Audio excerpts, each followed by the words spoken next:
Tonight, students had the chance to meet potential employers. Plus, we'll take a closer look at someone helping to build tomorrow's leaders. Stay tuned. TrojanVision Nightly News starts now.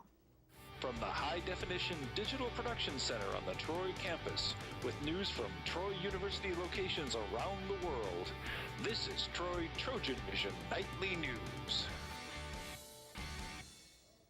Hello and welcome to Troy TrojanVision Nightly News for April 2nd, 2014. I'm Jamarlo Phillips. And I'm Danielle Percival. Thank you for joining us this evening. Troy University gave students and area citizens the chance to meet with potential employers at the career fair today in Sartain Hall. Amanda Ford has the story. Wednesday, Career Services sponsored the Spring Career Fair.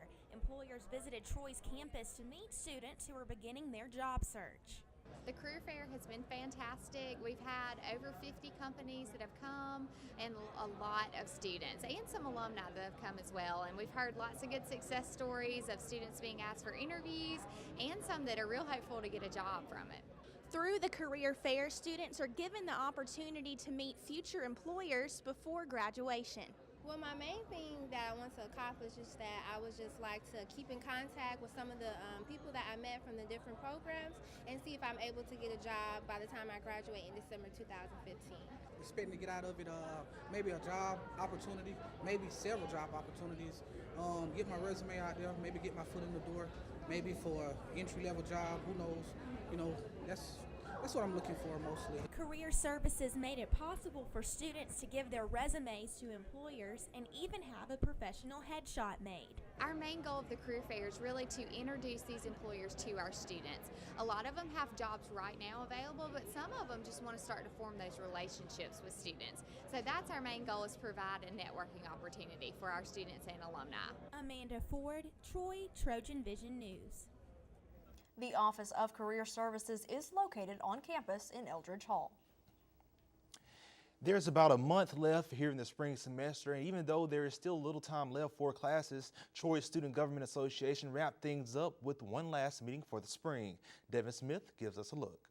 Tuesday evening marked the final meeting of the school year for the SGA, and for some the last meeting of their college careers. Although emotions and excitement were high, several important decisions were able to be made. We are inching closer to the reveal of new parking maps with updated zones that will go into effect this fall. The maps are nearly completed and are expected to be made available to students as early as next week. Class registration dates have been set for both the summer and fall semesters. Registration for the summer begins April 9th, and early registration for the fall will begin on April 16th. The SGA would also like to invite faculty, staff, and students to Janice Hawkins Park on April 16th for an Easter egg hunt.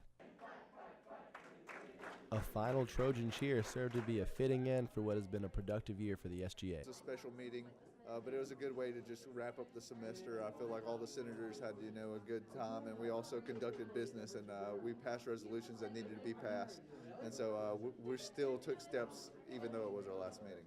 Among those leaving Troy is President Cody Farrell, who knows he does so with capable students ready to take the reins. I think the SGA is in good hands. I think Matt's going to do a great job at leading the student body. I think he's very focused on parking in the recreational center, which are the two biggest issues for students. But I think students also need to understand there are other issues on campus that need to be brought up. But nothing will change, once again, until the customer of Troy University, we, the student body, say something. Devin Smith, Troy TrojanVision News. The officers for next year will be inaugurated this Tuesday. Well, Troy University is made up of a variety of people, from students to faculty and staff, and some of those have some interesting stories to tell. And throughout the month of April, we are going to take a look at some of those individuals in our Trojan Profile series. Today, Felicia Payne takes a look at one professor whose passion is building leaders. While in college, students will have many different teachers, some who take the time to get to know their students and some who don't. But Dr. John Klein is a special type of teacher.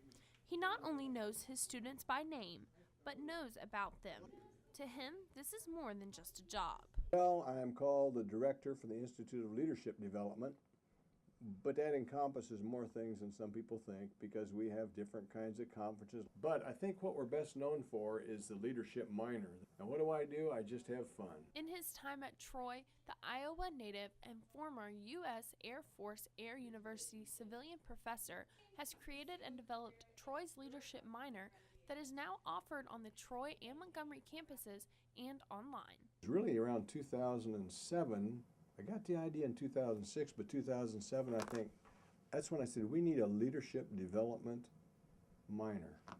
So we started it, it caught on, and the rest is history. While Klein is fully devoted to his teaching, he says that the most important things in his life, though, are God and his family. Well, I would say God first, and family second, and then the position or jobs third. If you take care of the first two, third one goes much better. And like any teacher, Klein hopes that his students take life lessons away from the classes he teaches. And I hope they take a better understanding of themselves and a better understanding of the importance of serving others. Anyone interested in the Leadership Development minor at Troy University can contact Klein at jklein@troy.edu for more information. Felicia Payne, Troy, TrojanVision News. Keep watching throughout the month of April for more of our Trojan Profile series. And now taking a look at news from around the state. Out of Montgomery, a federal judge has set a May 19th trial date for a lawsuit challenging a new Alabama abortion law. The judge will hold a non-jury trial concerning an Alabama law that requires doctors at abortion clinics to have approval to admit patients to nearby hospitals. 3 of Alabama's 5 licensed abortion clinics challenged the law on grounds it would force them to close. Also in Montgomery, a repeal of the Common Core curriculum standards and a cap on payday loan interest rates are among the legislative proposals that are dead for the 2014 session. With just 2 days remaining, time has run out for many of the 1,103 bills introduced this session. And out of Utah, a judge is distancing herself from the state's raids on electronic bingo operations in Greene County. A district judge in the county, Lily Jones Osborne, says in a statement she signed warrants for the raids on orders from the Alabama Supreme Court. And still to come on TrojanVision Nightly News, the Trojan softball team split their doubleheader with Southern Miss last night at home. Amy Austin will have the details on those 2 games and more when she joins us with sports. Now Amy Austin joins us with a look at sports. Well, Amy, last night was a busy night in Troy athletics. Of course, the highlight was the softball team in action at home. That's right, Danielle. The softball team was in a doubleheader last night, but I'll have the details and scores right now in sports. In a doubleheader at home yesterday against Southern Miss, the Troy softball team took a loss in Game 1 6-4, but bounced back in Game 2 to win 7-6. Mitchell Spoon was there and has all the details. Tuesday afternoon, the Trojan softball team took on the Southern Miss Golden Eagles in a midweek doubleheader at the softball complex, splitting the games 1-1. In Game 1, the Trojans went ahead on 2 runs each in the second and third inning, putting them ahead 4-0. But a 5-run fourth inning from USM put the Golden Eagles in the lead for good, giving them the 6-4 victory. We've not had many leads this season at all, and we didn't know how to take care of the lead because in the first game we gave up 2 unearned runs. Gave up only 2 earned runs. The rest were unearned. We lose 6-4. The good news is hopefully we can keep swinging the bats and have leads to take care of. After losing Game 1, the Trojans were determined to come out and take Game 2. In the third inning, the Trojans had their own 5-run streak, putting them up 6-1. But the Golden Eagles didn't back down. They tied the game up at 6 with 4 runs in the 7th inning, forcing extra innings. And they were just very scrappy, very persistent, very pesky, very balanced hitting group, and just found a way to score runs. And they took advantage of any little opportunity we gave them, so I have to give them a lot of credit. In the extra inning, Troy put away Southern Miss for good when pinch hitter Heather Johnston connected on a walk-off single to allow Casey McAllister to make it home, allowing Troy to get the 7-6 victory. I'm very proud of the whole group that put that together right there at the end. In particular, Heather Johnston, who got the start in the first game, but has been a great pinch hitter for us and gets the walk-off RBI. Mitchell Spoon, Troy, TrojanVision Sports. The softball team will head to Monroe, Louisiana to take on conference foe ULM this weekend with a doubleheader Saturday and the series closer on Sunday. And while the softball team was at home, the baseball team headed to Birmingham to take on UAB. The Trojans came away with the victory 7-2 after tremendous pitching and hitting gave the Trojans the start they needed. Troy struck out early against the Blazers in the first inning. Troy scored 2 as Matthew Howard knocked in Garrett Pitts and Nick Massonia to score the 2. Troy would score again in the second to add to their lead 3-0. The Trojans tacked on 3 more in the third to create an even greater deficit. Throughout the game, Adam Tewksbury was 3 for 4 at the plate with a triple and 3 RBIs. And in his first appearance as a Trojan, Chase Davidson pitched 6 scoreless innings for the Trojans. Davidson allowed just 1 hit and struck out 4. Head coach Bobby Pierce noticed a couple standout players in last night's game. Last night we had Chase Davidson on the mound, who was throwing his first live in-game pitch, and he goes 6 innings of shutout baseball. So what a pleasant surprise that was for him to pitch that well in his first outing. And then Adam Tewksbury, who's struggled a little bit offensively for us in his in-game opportunities, came up with 3 big hits, drove in a lot of runs. Those 2 guys were really the difference in the game.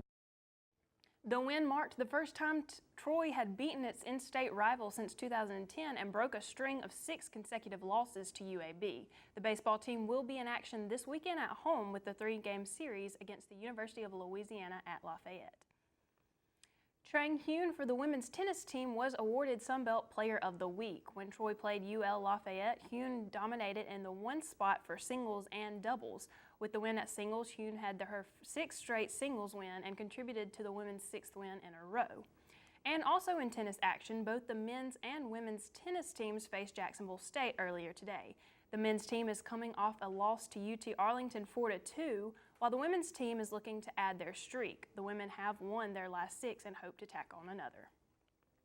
And for all you football fans out there, the season's still a few months away, but tickets are now available. The 2014 season will consist of 6 home games to be held at Veterans Memorial Stadium. Home games will open on September 6th with Troy facing Duke. The Blue Devils are expected to be ranked in the top 25 in the country, which would make them the first-ranked team to play Troy since 2004.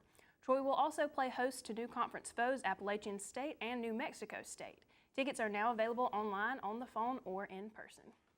So Jamarlo, Danielle, lots of sports action out there. Congratulations to the tennis team, softball team, and baseball team. Absolutely. It's been a very successful season for the women's tennis team. I know another good news out of the tennis program today with a couple of victories, which we'll have more on that tomorrow. But, hey, it's good news all the way around.